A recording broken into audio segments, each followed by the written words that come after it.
Okay, so I'm one of these people that never throws anything away until it's completely and totally dead. Okay, I've got a Hitachi television in there in the other room that is older than, I would say, 90% of the current vloggers who are on YouTube. I got people coming and saying, you got to replace that TV, it's too old, oh my God, get a plasma. Why? It still works. I'm not going to get rid of it. I've got a Kirby vacuum cleaner in the broom closet that is older than I am, okay? And that thing's going to last forever. Trust me, as a kid, I tried to kill it. I pushed it down a flight of 12 steps of stairs. It's not going to die, okay? It's going to live forever. It's probably why you don't see many Kirbys around. Would you like a new Kirby vacuum cleaner? No, this one's been working fine since the Eisenhower administration. I think I can replace the belt in another 50 years. So I'm one of these people that never gets rid of something unless it's completely and totally busted. Well, lo and behold, what should happen but my computer printer decides that it is going to completely and utterly die. No, that's not right. Let me rephrase that.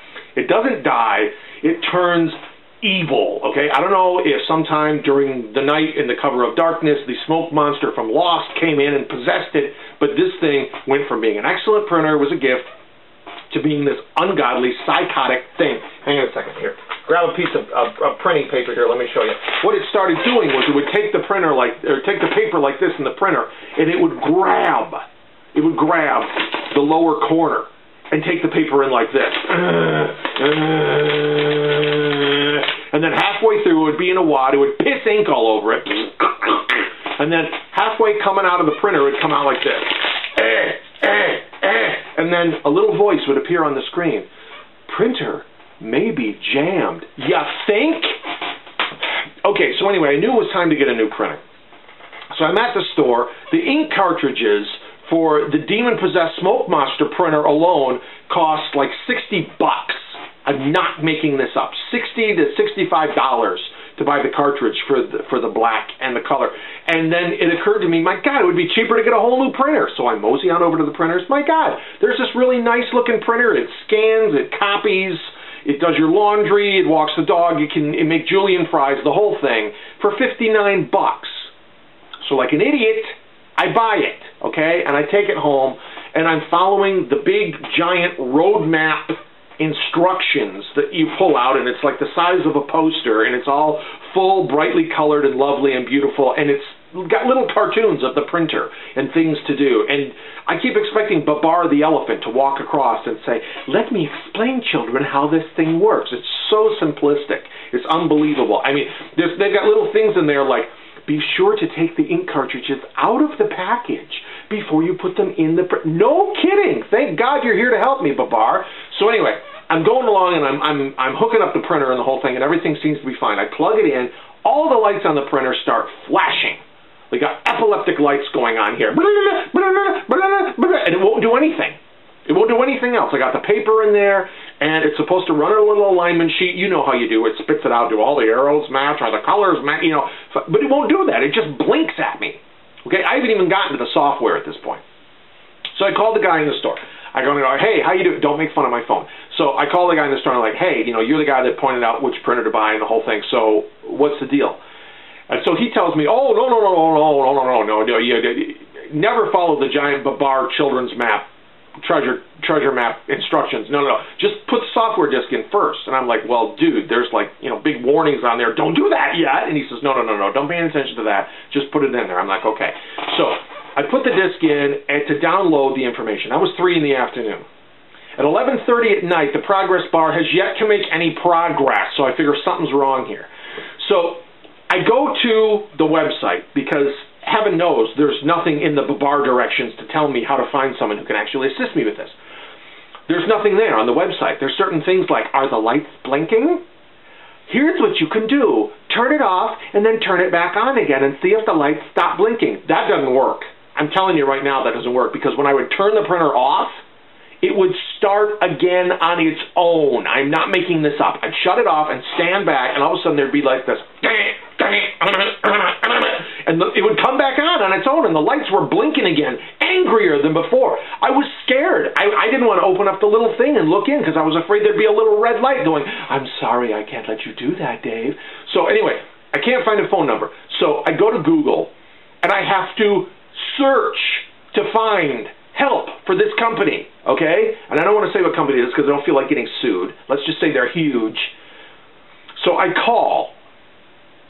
Sure enough, I wind up in Pakistan or wherever, and I'm calling up, and I'm like, okay, 1877, the whole thing. And I, hello, may I need to be helping you, please? And I'm thinking, shit. You know, I really wanted someone in this continent, okay? I did. I'm that way. I'm not racist. It's just a case of, please, be on the same patch of earth as me, all right? So I'm talking to this guy, and he's like, I say, okay, here's my problem. We got blinking lights. The thing won't upload. What do I do? So I tell him what system I've got. He's all, what system are you to be working with, sir? And admittedly, the guy was very polite at first. And I tell him, well, okay, well, I'm using Windows XP, and I've got a compact Presario. Guy acted like I had just kicked his dog in the ribs and insulted his mother. He was like, you are working with an obsolete piece of machinery. It is so completely out of date. How dare you to be subjecting our magnificent equipment to your miserable machine that is terrible. I hate your stupid system and its ugly face. I'm like, geez, Moses, sorry, guy. It's what I've got to work with here. It works fine for me. So anyway, he has me going down all these little marquees and things, which admittedly, he knows exactly what he's doing. So there should be a little black screen with a little thing blinking. Do you see it? You will be typing in this now. Okay, so I do all this stuff. And I'm like, okay, yeah, I got it. So we finally get to the end. And this guy's really upset with me. He's all pissed off. And he's just telling me stuff like, your system is miserable and wretched. It is terrible. We should speak of it no more. And so he tells me that he can fix my system remotely. Okay, I got to give him my IP address and all this other different stuff, but he can fix my terrible system so his magnificent printer will work. Okay, he acts like he made the printer himself out of toothpicks in his backyard out of free weekends for the course of 5 years or something like this. And I'm like, what is this exactly? And he says, I can fix your computer wretched system. I shall do it remotely from here, but it will cost you more than $139. What is your Visa number? And I'm thinking, whoa, dude, that's more than twice what I paid for the thing. This is ridiculous. No, this is not what I want. What's the matter with you? And so he gets all upset, and he's like, I will give you 2 hours, sir. Only 2 hours, and I will call you back. And don't think that I won't, because you have given me your name and your number and your email, and I will find you. And I'm like, shit! So anyway, I call local people. They can't help me. I call another system that's here in my state, that's here in Michigan. And they're telling me, oh, gosh, well, you know, are you a client exactly from this company? I'm like, no, I'm not a client. I'm a personal user. This is for my home. And I want to get the lights to stop blinking. I want the printer to stop working. It's supposed to be a great printer. And so the lady's like, okay, well, here, let me help you. There is a number, and these people will probably help you. They're qualified to help you. And I'm thinking, thank the Lord. I'm like, okay, give me the number. So she gives me the number, and I call the people up, and I'm like, okay, come on.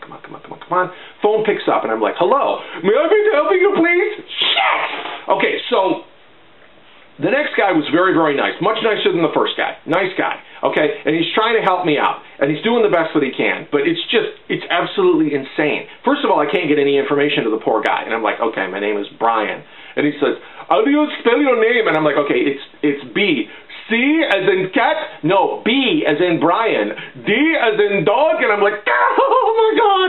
So I work with him for a while, and he's unable to help me at all. Wouldn't have the phone. Okay, and so finally we get disconnected, because this guy is insisting that the only way to make this thing work is to unplug it.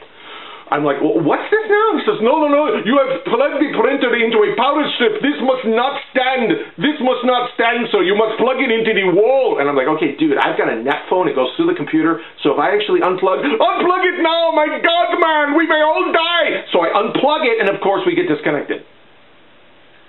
So he calls me back, and then another guy, he hands me over to another guy who's a nice enough guy to be, but this poor guy, oh my God, the nicest of the bunch of them, but holy crap, this guy did not know what he was doing at all. And he was going down his troubleshooting list, and I'm sitting there like, okay, we've been on the phone for 9 hours now. And he's like, I thank you for your patience. You're a very nice man, sir, but I'm going down the troubleshooting list, and it seems we have come to the end of the list. And I'm like, oh my God, thank heavens, the list only had 450 pages.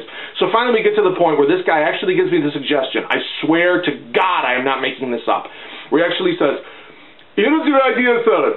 Could you take the paper, put it in the tray, push it in nice and snugly all the way, and then yank it out as fast as you can? Has anything happened? You know, I'm going to go.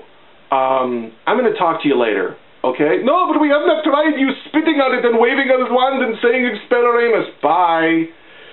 So what I ended up doing, took the printer back to the store, got rid of it, bought a new one. The new one works great. I guess all I can tell you from this, when it comes to tech support, when it comes to anything, like my pop told me, when life gives you lemons, make lemonade. When life gives you a load of crap, don't make anything.